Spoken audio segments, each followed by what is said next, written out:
La reconnaissance officielle des droits fonciers est un enjeu majeur, vu qu'aujourd'hui, la terre est en train de devenir une marchandise. On ne peut plus continuer à la gérer de façon coutumière ou traditionnelle, ou avec l'oralité. On se retrouve aux alentours des grandes villes, 5 fois la vente du même terrain, et les acheteurs se retrouvent donc dans des procès qui ne finissent pas. Donc, qui parle d'enrichissement, c'est aussi bien les fonciers que l'immobilier. Après près de 30 ou 40 ans d'existence de beaucoup de ces textes, l'enrichissement n'a pas connu une grande évolution.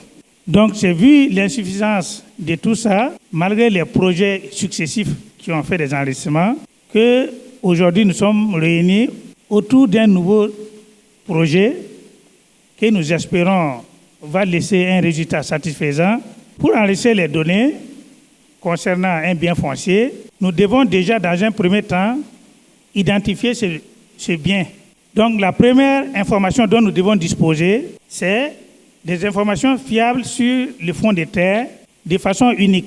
Donc, pour produire ces documents, il y a un encadrement juridique qui existe, les textes relatifs à l'exécution des plans de bornage, les décrets portant à adoption du référentiel géodésique et les décrets portant normes topographiques et cadastraux au Burkina Faso.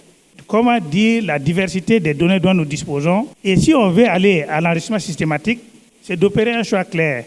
On va travailler sur quel référentiel, nous allons utiliser quelle projection, et par rapport à l'identification des terrains, quels sont les éléments d'information que nous allons utiliser. Les limites des communes n'étant pas bien définies, et au cadastre, les données urbaines étant séparées des données rurales, pour ce qui est des délimitations et certaines opérations, la même parcelle peut faire l'objet des demandes aussi bien dans une commune que dans l'autre, sans qu'on se rende compte qu'on est en train d'immatriculer 2 fois la même parcelle. Y a-t-il pas lieu d'associer les coordonnées, même sur les titres, afin d'éviter que ce qu'on va produire soit source de conflits ultérieurement? Donc on passe au deuxième point, qui est la collecte des données descriptives. Une fois que la parcelle est identifiée, quelles sont les personnes qui revendiquent un droit sur cette parcelle? Donc l'identification de tous ces gens et de ceux dont ils réclament la propriété ou le droit constitue une première partie des informations littérales.